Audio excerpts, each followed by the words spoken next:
I've always felt watching your career, which of course has just been so, it's been so incredible to what, like any football, like from the, when I think back to like the Porto Liverpool game and you're running down the touchline to then joining Chelsea in the special one, to then Inter Milan, which I think the way that you talk about leaving Inter Milan and going to Madrid and the tears and the crying with players, it's everything that I think football fans want. It's why I think however many football fans might say that they don't like you when you're the manager of a certain team, I think all football fans love Jose Mourinho because you've given us great moments, always.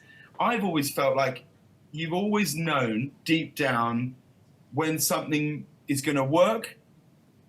And then I think you've always figured out quite quickly, like, when okay, this isn't going to work in the long term. Like, I felt like when you were at Man United, when you started the pre-season, when we were filming, you were here in LA, you were on a pre-season tour with the Man United team. We shot something for my show. And I could be wrong, but I had an absolute feeling inside me that you felt that pre-season, this isn't gonna end well this season. Would that be right? I have a good experience, of course, and I analyze a lot, and I go through the details, and I go through little things that sometimes altogether they make big things, and they give me normally a good idea of how things are going to end. No doubts about it. Do you mean in terms of you wanted more players? Because I remember you saying to me, you were like, I don't have any players. And I was like, and I remember saying to you, you've got this, and you were like, it's not enough.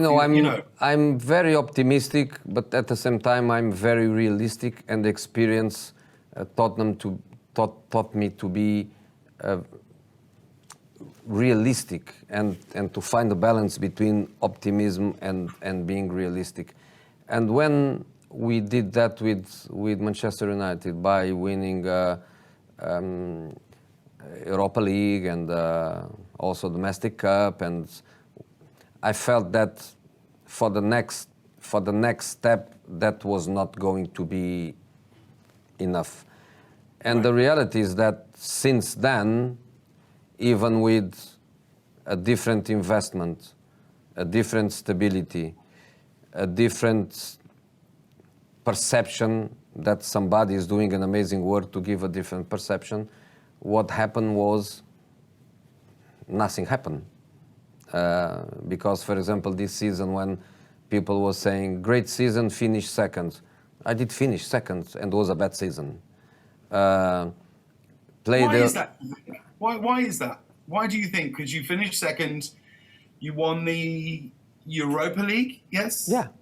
Yeah, so you finished second, win the Europa League, and it bad was a bad season. Yeah. This season, finish second, runner-up in the Europa League, not just winning. There's a feeling of progress and all these things. Why is that, do you think? Perception, good work, good investment in media work, and Ole has more friends in the media than I have in England. And what for me becomes bad for him is great. And I'm happy. I'm happy with that. I'm happy with that. I like Manchester United. I like lots of the people there. The fans that were amazing with me during my time. The club is full of very nice people that loves the club and loves to work there. I'm more than happy with that. I'm more than happy that this season that ended once more without trophies is considered positive and new investment and stability for the future. And I think they will do that until the trophies will come back. I'm more than happy with that. No jealousy about it, but just the feeling of with me the level of expectation or the level of pressure coming from media is completely different, but that's no problem for me. But some of that pressure you bring on yourself. In press conferences, you talk about, you know what I mean? The trophies that you win when you see press conferences and you say three, you know what I mean? But has reactions. No, I know. In a reactive way. It's not in a proactive way where I arrive in a press conference and I say 3 or I say 5. No, it normally has a reaction of something. So if you want me to be proactive now, you can ask me, how many trophies did you win in your career? And I tell you, 25 and a half. What's the half? The half is the final that I didn't play with Tottenham. No, explain that to me. Were you disappointed that you didn't get to manage in that final? And Of do course. you think you would have won it? And why do you think they let you go? A final is a dream for everybody. You ask Sir Alex that played, I don't know, 50 finals. You ask Pep. You ask the guys that played lots of finals, and everybody will tell you to play a final is a dream. And doesn't matter if it is the first final or the final number 20 or 50, a final is always a dream. A Wembley final is more than a dream. I played the first on the new Wembley, and every time I go there is more than a dream.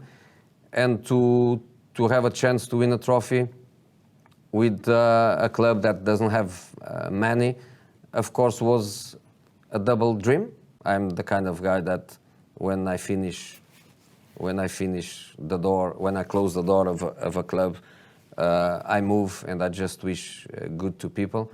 But in a funny way, I would say I have 25 and a half titles because I think it's something that marks my career, which is not to play a final that I won the right to go there.